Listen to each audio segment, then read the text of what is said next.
En el nombre de Allah, el misericordioso, el compasivo, que la paz y la misericordia de Allah sean con el profeta Muhammad, con su familia y seguidores hasta el día final. Le pido a Allah que nos beneficie del conocimiento, nos haga de aquellas personas que sean sinceras en buscar el conocimiento y que nos haga obrar con aquello que aprendemos. Hoy, inshallah, vamos a empezar el libro que se llama Clases Importantes para la Comunidad en General, de Sheikh Abdulaziz bin Baz. Inshallah, las clases van a ser todos los viernes. La primera clase con la que empezamos es con la explicación de Sura Al-Fatiha, la sura con la que empieza el Corán. Estas clases hablan de generalidades del Islam, que se llaman precisamente importantes para la comunidad en general, porque son cosas que todos los musulmanes pues tendríamos que saber. Y la primera vamos a ver generalidades sobre Sura Al-Fatiha. Y voy a empezar a preguntar porque son cosas pues básicas, y a los hermanos les van a tocar las preguntas, a las mujeres pues no pueden contestar desde allá. Pero a ver quién me dice cuántos nombres conocen de Al-Fatiha. ¿Cuántos nombres conocen de Sura Al-Fatiha? A ver, alce la mano y dígame cuántos nombres conocen Al-Fatiha. Oliver. No, ¿cuántos conoces? Cuéntalos. ¿Cuántos nombres conocen de Al-Fatiha? Yo conozco 4. 4, 3, 2, son más de 10. Se los voy a decir todos. Inshallah van a empezar, por lo menos que salgan de esta clase sabiendo los nombres de Al-Fatiha. En primer lugar, ¿qué significa Al-Fatiha? La apertura. ¿Sí? Bueno, a ver, Sura Al-Fatiha, que es la primera del Corán. Acuérdense, las suras se dividen entre si es de Meca o de Medina. ¿Cuáles son las suras que se consideran de Meca, que dicen Mequía?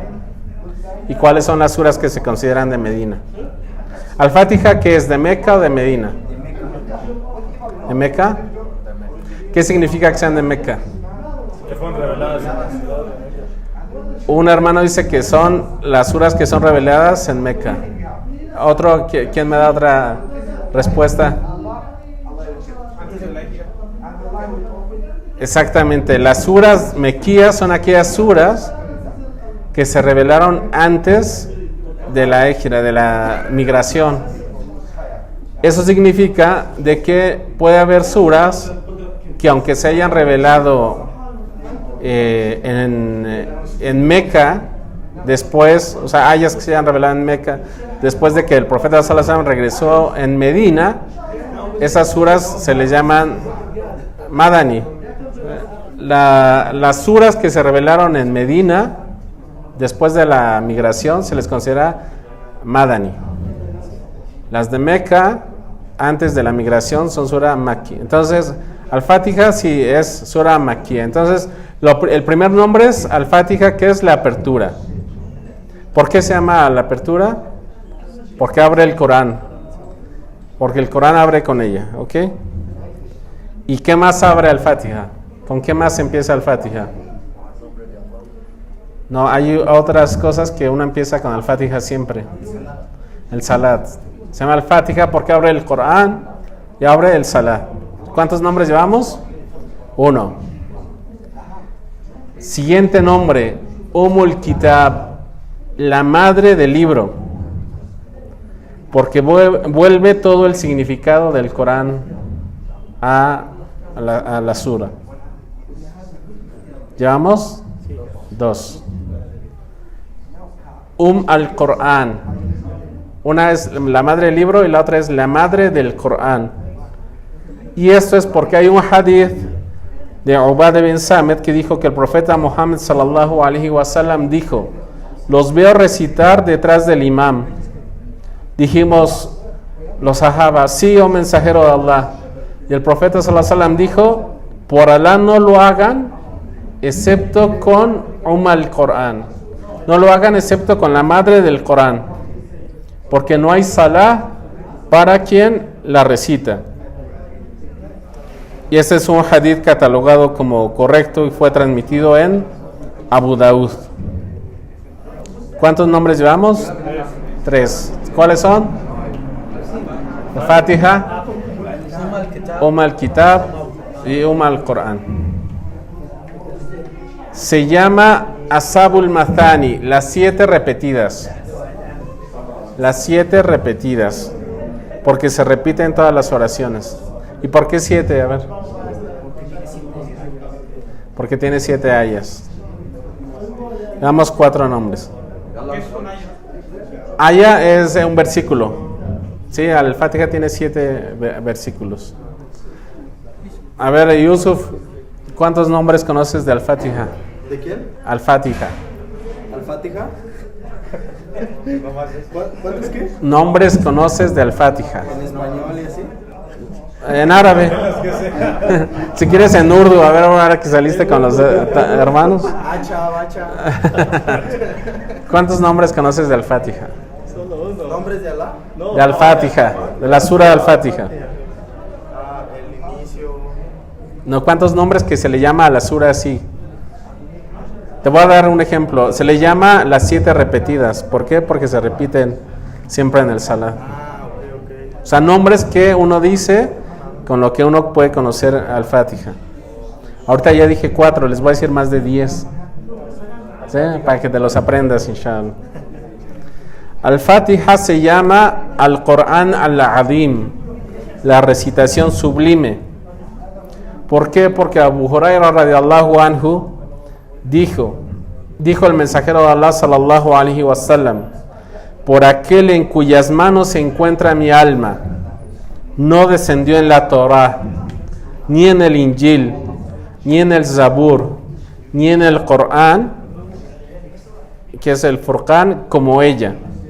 Las 7 repetidas, Ashabul Mathani, aquí, o sea, en un hadith, todo lo que le estoy diciendo se saca. Aquí el profeta la nombró como Ashabul Mathani, las 7 repetidas, y después dijo: al Corán al-Adim que he recibido. O sea, aquí el profeta sallallahu alaihi wasallam también le llamó al-Fatiha al Corán al-Adim, la gran recitación. Llevamos 5 nombres ahorita. Al final se los voy a preguntar todos, y el que no me los diga, reprueba. En español, sí, claro. 6. La alabanza, al-Hamd. ¿Por qué? Porque empieza con Alhamdulillah Rabbil Alamin. 7. As-Salah, la oración. A ver, ¿quién me da la prueba de por qué se le llama al-Fatiha el Salah? Basado en un hadith. Sí, no hay salat sin Fatiha. Por eso. No, pero que en el hadith se le llame a la sura as-Salah. Oh, no lo sé. Un hadith donde el profeta sallallahu alaihi wasallam le llame al-Fatiha. Es clases para nuevos.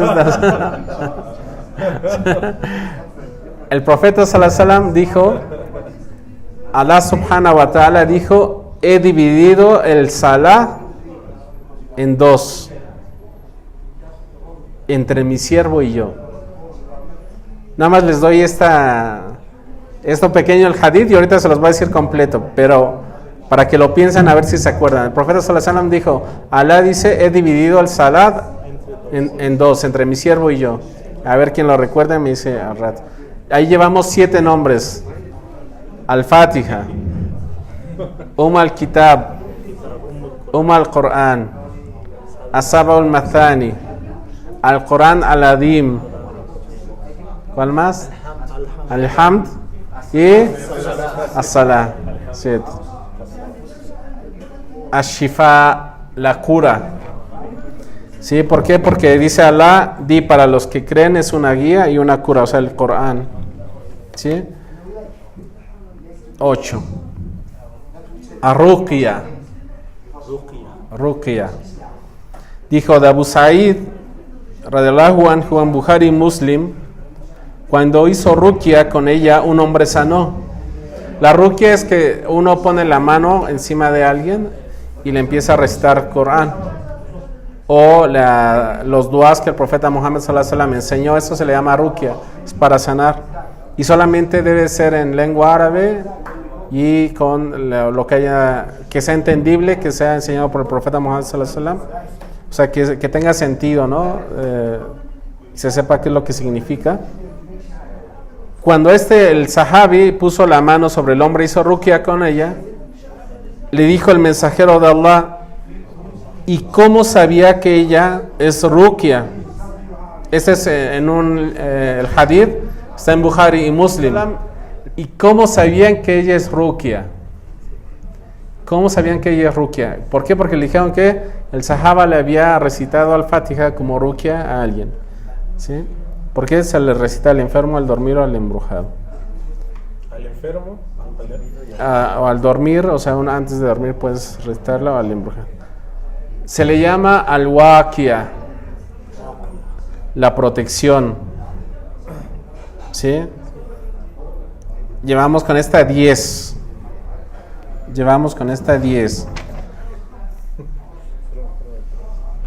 Si vas a fallar, tienes que pagar 5 pesos. Está bien, si traigo Al-Kafia, la suficiente. ¿Por qué le dicen, entre los salaf se distingue este nombre? ¿Por qué? Porque reemplaza otras suras, pero ninguna otra sura puede reemplazar al-Fatiha. Y Ibn Abbas radiyallahu anhu le llamaba Asas al-Qur'an, Asasul Qur'an, la base del Corán. Con esto son 12 nombres del Fatiha. A ver quién me los dice. A ver, Oliver. Al-Fatiha. Fatiha. Kitab. Sí. Qur'an. Ajá. As-Sab'u Mathani. Ajá. As-Salah. As-Salah. Al-Hamd. Al-Hamd. Lleva 6. Al-Shifa. Shifa. Al-Ruqya. Ruqya. Al-Waqia. Al-Waqia, la protección. Y no me acuerdo en árabe, la base del Corán. ¿Eres aquel? Sí, Asasul Qur'an. Ahí llevas 2. Te faltan 2. Al-Quran al-Azim. Al-Qur'an al-Azim. El que va después de Waqia. Sí, pues por eso. La suficiente. Al-Kafia. Al-Kafia. Ok, muy bien. Ahora vamos a pasar a los beneficios del Fatiha. ¿Sí? ¿Cuáles son las virtudes del Fatiha? Dentro de las virtudes del Fatiha, pues es precisamente que es la sura más grandiosa del Corán. De Abu Sa'id ibn Mu'alla, que el profeta Muhammad sallallahu alaihi wasallam le dijo a él, te enseñaré la más grandiosa sura del Corán antes que salgas de la mezquita. Dijo, después me tomó de la mano cuando quería salir de la mezquita y dije, oh mensajero de Allah, dijiste te enseñaré la más grandiosa sura del Corán, y le dijo sí. Y entonces el profeta sallallahu alaihi wasallam recitó Alhamdulillahi Rabbil Alamin. Ella es las 7 repetidas y la recitación sublime que me fue otorgada. Está en Bukhari y Ahmed. Aquí, entonces la primera virtud del Fatiha es de que es la sura más grande del Corán. El sabio Ibn Qayyim rahimahullah dicen que al-Fatiha es el sir del Corán, el secreto del Corán. Él dijo, al-Fatiha es el secreto del Corán. Y el secreto del Fatiha, que allá creen que decían que era el secreto del Fatiha, que ahí se encierra el resumen del Fatiha. Iyyaka na'budu wa iyyaka nasta'in. Solamente a ti te adoramos, solamente a ti te pedimos ayuda. Ibn Qayyim hizo un libro de 2 tomos explicando esta ayah. Porque en esto se encierra todo el Corán. El secreto es solamente a ti te adoramos y solamente en ti te pedimos ayuda. Subhanallah. De Abu Sa'id al-Khudri dijo, esta es la segunda virtud del Fatiha. La segunda virtud del Fatiha es de que puede ser utilizada como ruqya. Dijo, nos encontrábamos de viaje y nos hospedaron en una casa. Después una señora nos dijo, mi jefe ha sido envenenado. Lo había envenenado un alacrán. ¿Acaso entre algunos de ustedes hay un raqi? Raqi es quien hace la ruqya. Se levantó un hombre de entre nosotros con ella que no pensábamos que él sabía cómo realizar la ruqya y le recitó al enfermo la apertura del libro y se curó. Después les dieron ganado y nos dieron jocoque de beber. Le preguntamos, ¿acaso dominas la ruqya? Respondió, no, solo hice la ruqya, sino solamente al Fatiha. O sea, le preguntaban si él sabía hacer más curación a través de la ruqya. Él dijo, yo lo único que hice fue al Fatiha. Al llegar a Medina le recordamos lo sucedido al profeta Muhammad sallallahu alaihi wasallam y le dijo, ¿y cómo sabía que ella es ruqya? Y concédanme lo que corresponde. ¿Por qué? Porque les habían dado, o sea, en recompensa a lo que habían curado al Señor que los había recibido, les dio ganado. Y entonces le dieron una parte al profeta Muhammad sallallahu alaihi wasallam. De las virtudes del Fatiha es de que es un pilar dentro de la oración. ¿Sí? A ver, esta ya es una pregunta un poquito más avanzada. La oración, hay sabios que las dividen entre obligaciones, pilares o pilares, bueno, más es condiciones, pilares, obligaciones, asuntos recomendables y asuntos no recomendables. ¿Cuál es la diferencia entre un pilar, entre una condición y entre una obligación dentro de la oración? Ahora, ¿qué es una condición? En la oración, ¿qué es una condición? Sí, pero ¿cómo podría definir qué es una condición? Que para poder hacerlo necesitas estar en... Es algo que se necesita hacer, ¿sí? Pero los sabios definen una condición como algo que no forma parte, ¿sí? de lo que vas a hacer, pero que si no lo haces no te vale. Sí, entre esos está, la oración tiene 6 condiciones. Esto inshallah lo vamos a ir viendo más a futuro. El pilar es aquella cosa dentro de la oración que si tú no la haces, el rak'a no te vale completamente. Y tienes que repetirla. Pero eso inshallah a futuro lo vamos a ir viendo. Entonces es un pilar para la oración, para el imam y para quien reza solo. Y para quien reza detrás del imam es obligatorio. Entre eso hay opinión entre los sabios y la base de quien dice que es obligatorio es de quien dijo el profeta sallallahu alaihi wasallam, quien realiza el salah sin recitar al Fatiha le es deficiente y no es completo. ¿Sí? En un hadith que está en Muslim. Aquí va el hadith que les decía. Ahí vamos 3 virtudes del Fatiha. Una que es la sura más grandiosa del Corán, se utiliza que es como ruqya. La tercera que es un pilar de la oración. La cuarta virtud del Fatiha es, fíjense, la relación que hay entre el siervo y el Señor. ¿Sí? Aquí es lo del hadith que les decía, donde Alá le llama como Salah. Relató Abu Hurairah radiallahu anhu, escuché al mensajero de Allah sallallahu alaihi wasallam decir, dice Alá omnipotente y majestuoso, dividí el Salah en 2, entre mi siervo y yo. Ese es un hadith Qudsi. ¿Qué es un hadith Qudsi? Que es revelación, pero que no está en el Corán. Sí, también se le puede decir que la sunna podría ser revelación. Wama yantiqu anil hawa in huwa illa wahyu yuha. Alá en el Corán dice, y el profeta no habla por el deseo, sino que es una revelación inspirada. Por eso muchos sabios dicen que la sunna tiene la misma grado del Corán. Pero ¿cuál sería la diferencia entre hadith Qudsi y un hadith normal? Es que el Qudsi está verificado en la cadena de transmisión. No. A ver. Es como El Qudsi, ajá. Son cosas que Allah subhanahu wa ta'ala dijo Exacto. a través del profeta sallallahu El hadith Qudsi son las palabras de Allah que dijo el profeta Muhammad sallallahu alaihi wasallam, pero que no forman parte del Corán. Y no forma la misma bendición de quien la recite, como uno tiene las bendiciones a recitar el Corán. ¿Sí? Por ejemplo, aquí el profeta dice, Alá dice, pero estas palabras de Alá no forman parte del Corán. Dice, he dividido el salat en dos, entre mi siervo y yo. Para mi siervo lo que pida. Cuando dice el siervo, las alabanzas son a Allah, el Señor de los mundos, dice Allah, me ha alabado mi siervo. Cuando dice Ar-Rahman y Rahim, el misericordioso, el compasivo, dice Allah, me ha elogiado mi siervo. Cuando dice Maliki Yawmiddin, rey del día de la retribución, dice, me ha exaltado mi siervo. Cuando dice Iyyaka na'budu wa iyyaka nasta'in, solamente a ti te adoramos y solamente a ti te pedimos ayuda, dice, esto es entre mi siervo y yo.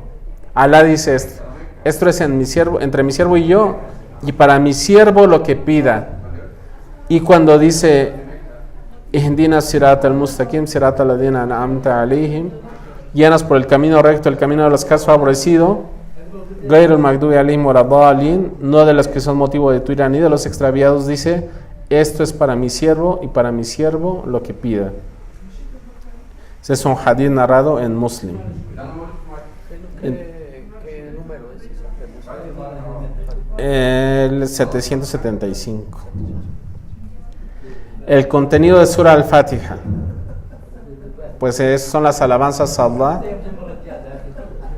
la relación entre el siervo, su Señor, y la súplica. Fíjense, precisamente dicen que Al-Fatiha, lo primero es lo que una persona debe de hacer. Lo primero te dice el conocimiento. O sea, te dice Allah quién es. ¿Sí? Alhamdulillahi Rabbil Alamin, te dice que Allah es el Señor del universo. ¿Sí? Ar-Rahman y Rahim te dice que es el misericordioso, el compasivo, que es el rey del día de la retribución. Y después del conocimiento se pasa ¿a qué? A la acción. Iyyaka na'budu wa iyyaka nasta'in. O sea, Al-Fatiha es una muestra de cómo el conocimiento que debes de tener lo debes de transformar en acción. Porque el conocimiento de que ya que sabes que Allah subhanahu wa ta'ala es lo que describe, la acción es de que solamente lo debes de adorar a Él. Y después te enseña y te dice la recompensa de quien no obra, qué es lo que pasa con las últimas ayas, ¿no? Si no llenas por el camino. O sea, te dice, si tú aprendes y obras, vas a ser de los favorecidos. Y si te alejas del conocimiento, si te alejas de la acción, el camino que te espera, A'udhu billah, es de aquella persona que son de los que han recibido la ira de Allah y de los extraviados. Al-Fatiha tiene siete ayas, sin contar el Bismillah. ¿Sí? Y la aya 7 comienza a partir de Gairul Magdubi alayhim waladhdallin. Hay sabios que dicen, hay diferencia de opinión entre si uno debe recitar Al-Fatiha detrás del imam o no. Y de la opinión que era el Sheikh Bin Baz, el Madhab Shafi, es de que uno lo debe recitar detrás del imam. Al-Hamd. Vamos a ver ahora el significado de las ayas. Al-Hamd, ¿qué es Al-Hamd? ¿Qué es la alabanza, no? Y dijo Ibn Jarir, la alabanza es una glorificación de Allah hacia sí mismo y encierra la orden para que sus siervos lo glorifiquen. Pero Al-Hamd, dicen los sabios que se divide en dos, la alabanza. ¿Por qué cuando uno les preguntan, le dicen, ¿cómo estás? Y uno dice, Alhamdulillah. Porque la alabanza encierra el elogio y aparte el agradecimiento. O sea, son dos cosas. Es la alabanza y el agradecimiento. Ahora, Allah, ahí también los sabios discrepan si Allah lo que significa es la divinidad o si es un nombre propio de Allah. O sea, en árabe, Ilah es divinidad. Si uno lo junta, al-Ilah la divinidad es como si uno dijera Allah. Entonces hay sabios que dicen qué es lo que significa. Y otros dicen, no, Allah es es un nombre propio de Allah.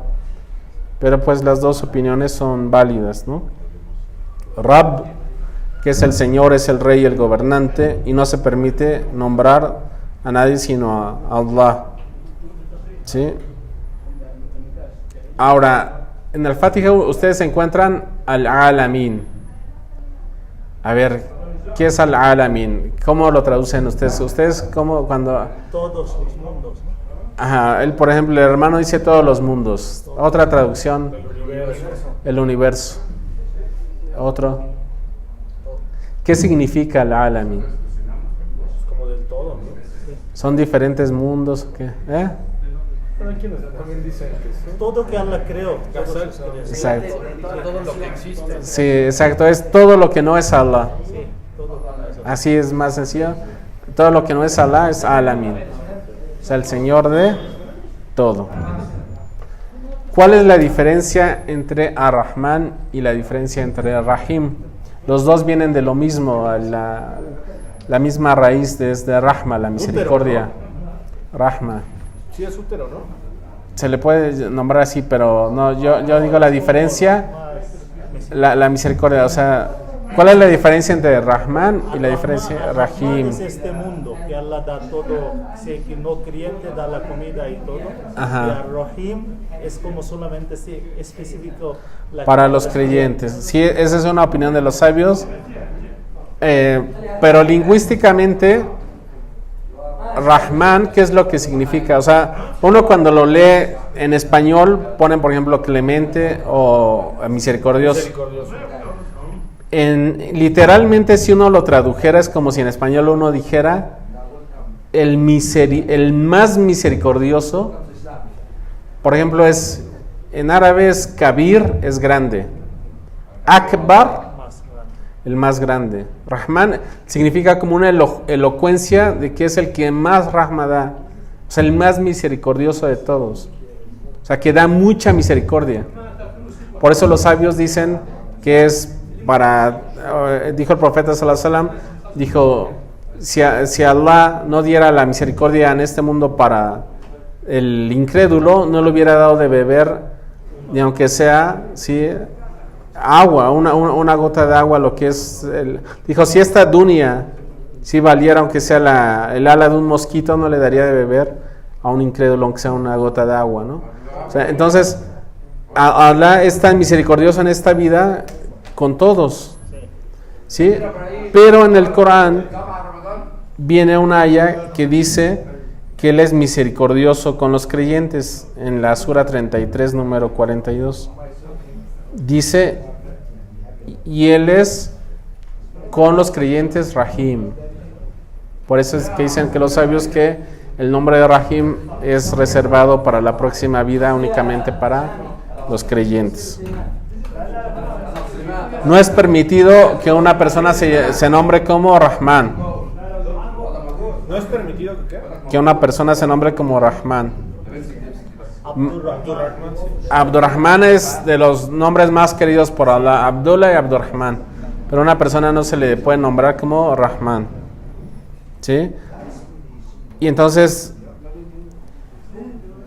por eso es que el profeta sallallahu alaihi wasallam decía, invitaba a que las personas llamaran así a sus hijos, Abdullah o Abdurrahman. Ok, Rahim, esa es una característica con la cual sí se le puede decir a una persona en árabe Rahim. ¿Sí? Y es, de hecho, en el Corán, al profeta Muhammad sallallahu alaihi wasallam, nombra que el profeta sallallahu alaihi wasallam es Rahim, que es compasivo. ¿Sí? Ok, soberano, Malik. Hay otra forma de recitar. Hay dos tipos de recitación en esta Malik. Una es con alif en medio, Malik, y otra Malik, que es el soberano. ¿Sí? Y ese día la verdadera soberanía será la del misericordioso. Ajá. En el día del juicio, es Maliki Yawmiddin, el día de la retribución, ¿no? Del levantamiento. ¿Por qué se le llama así? Porque es el día en que Alá retribuirá a la gente pues lo que hizo en esta vida. Quien obró mal tendrá lo que se merece y Alá perdonará a quien Él quiera. Si ese día Alá les castigará merecidamente por lo que hicieron. Aquí era lo que decía, Iyyaka na'budu wa iyyaka nasta'in, es decir, no te adoramos sino a ti. No nos refugiamos en nadie más que ti. Y decían los salaf, como les decía, este es el secreto del Corán, Al-Fatiha. Y el secreto del Al-Fatiha es Iyyaka na'budu wa iyyaka nasta'in. Solamente a ti te adoramos, solamente a ti te pedimos ayuda. ¿Por qué? Porque con lo primero uno se desentiende de lo que es el shirk, y el segundo es el desentendimiento de cualquier fuerza, poder o beneficio fuera de Allah subhanahu wa ta'ala. Ihdinas sirat al-mustaqim. Dice, guíanos. ¿No? La guía, hay dos tipos de guía. Los sabios dicen que la guía se divide en dos. La primera le dicen la guía de la indicación y la dirección que pueden todos los hombres. Es cierto que tú guías hacia un camino correcto, al profeta Muhammad sallallahu alaihi wasallam, pero, o sea, tú puedes guiar a todos, decirles hacia dónde está el camino, pero el otro tipo de guía es cuando esa persona acepta la guía, que esa no te corresponde a ti, sino esa le corresponde a Allah. Esa se le llama guía a Tawfiq, que es la de la prosperidad y la revelación, ¿sí? Si ciertamente tú no guías a quien amas, sino que Alá guía a quien Él quiere, y Él sabe mejor quiénes pueden seguir la guía. Eso se lo dijo al profeta sallallahu alaihi wasallam cuando quería que su tío se convirtiera al Islam, de que él lo invitaba, pero él no aceptó, y Alá le dice, tú guías, ¿sí? Tú no guías a quien amas, sino Alá guía a quien Él quiere. ¿Qué es el camino correcto? Si la gente del tafsir concuerda que el camino correcto es el camino claro en el cual no hay desviación, y el camino es el seguimiento de Allah y su profeta Muhammad sallallahu alaihi wasallam. Les voy a narrar un hadith que no es un hadith que no está no es muy conocido, pero para mí es uno de los hadiths más bonitos que hay, y ojalá se les quede. Dijo el profeta Muhammad sallallahu alaihi wasallam, dijo, Alá da como ejemplo un camino recto. Imagínense un camino recto, que a sus lados hay dos paredes. En el camino a sus lados hay dos paredes, en las cuales hay puertas abiertas, y las puertas están cubiertas.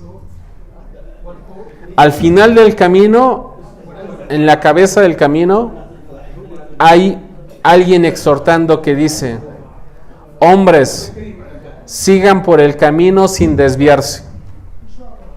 Tengan en su mente así, cierren sus ojos, no escuchan a los hermanos que están comiendo, y el camino, paredes, hay puertas abiertas, cubiertas, y al final hay alguien que dice, sigan el camino, no se desvíen.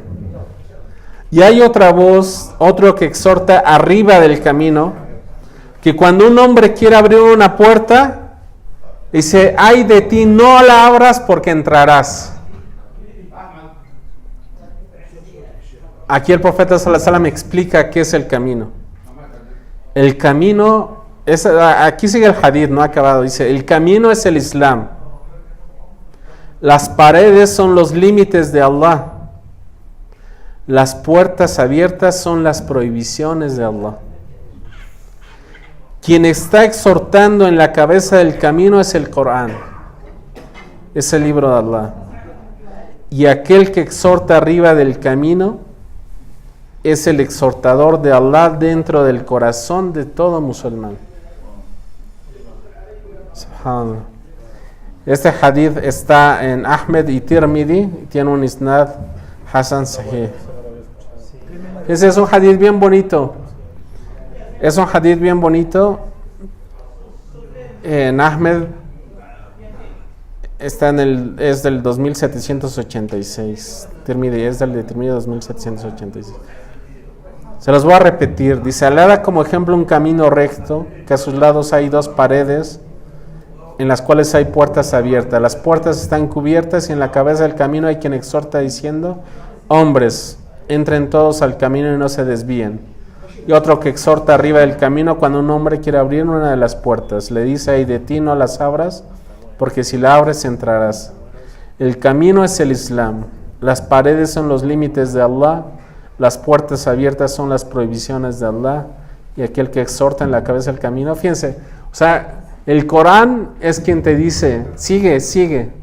Y tu corazón es el que te dice, no entres.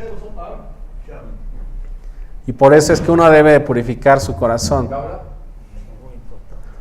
El profeta sallallahu alaihi wasallam decía, puso la mano en un adolescente, puso su mano en el pecho del adolescente. Y dicen que este es un dua que se le debe hacer a los jóvenes.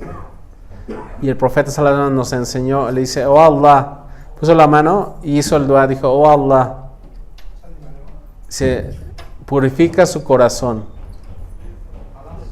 perdona sus pecados y protege su castidad. Uno es el dua que uno debe hacerle a los adolescentes. Oh Allah, que Allah purifique sus corazones, que perdone sus pecados y que protejan su castidad. ¿Qué es el camino? Uno dice Sirat al-Mustaqim, Sirat al-Ladina an'amta alayhim. Hay una aya que dice quiénes son los favorecidos, quiénes an'amta alayhim. Hay una aya del Corán. Ajá. Es esta, sí. A ver, pero no les digas a los demás quiénes son aquellos a los que Allah ha favorecido. A ver, ¿quién es? Sí, pero ¿quiénes? Hay 4, son 4. Los profetas, los mártires. Ya ahí pusiste a todos. Sí, cuando tú dices Ihdina Sirat al-Mustaqim, le dice Alá, guíame por el camino correcto. Sirat al-Ladina an'amta alayhim, el camino de los que has favorecido. Alá en el Corán dice a quiénes ha favorecido y menciona 4. Y eso está implícito en un hadith. El profeta sallallahu alaihi wasallam estaba en Uhud, que Uhud estaba temblando y le dice el profeta sallallahu alaihi wasallam a Uhud, le da un pistón que pare Uhud, porque ahí había de los 4.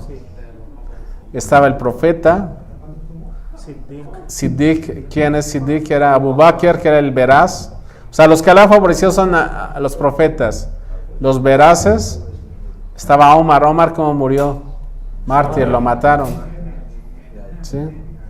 Y había alguien más justo, el justo, Uthman, ¿sí? El Salihin. Entonces, a los que Allah ha favorecido son a los profetas, a los veraces, a los mártires y a los justos.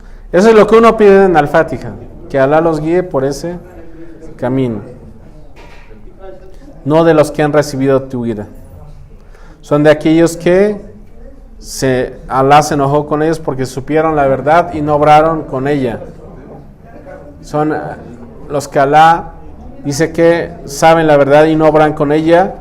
Y los extraviados, que son los que adoran a Allah sin conocimiento. Bueno, vamos a falta de decir del Fatiha.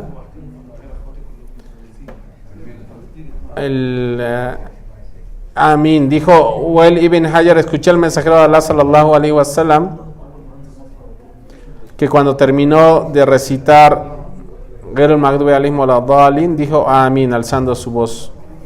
Y acerca de su beneficio relató Abu Huraira que el mensajero de Allah sallallahu alaihi wasallam dijo: si dijo el imam Amén, digan Amén.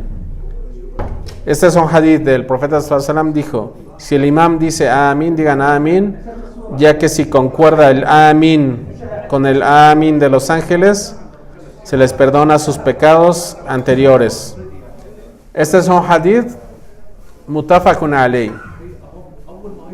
¿Qué es un hadith mutafakun alayh? que se encuentra en Bukhari y Muslim. Es el hadith más fuerte que existe. Un hadith que está relatado en Bukhari y Muslim.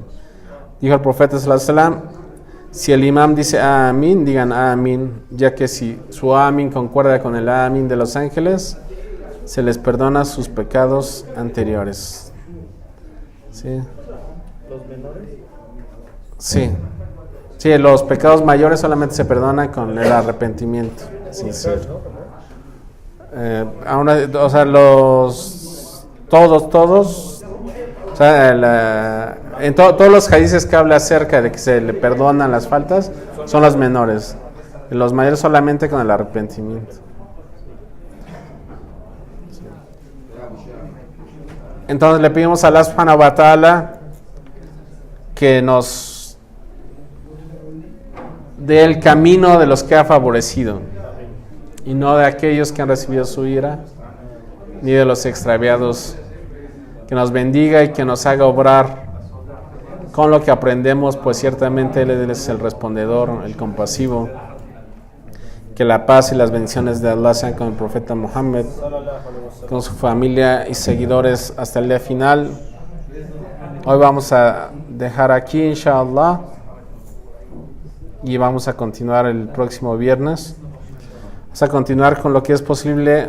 Dice la siguiente lección, las suras cortas, sí, con Zilzala.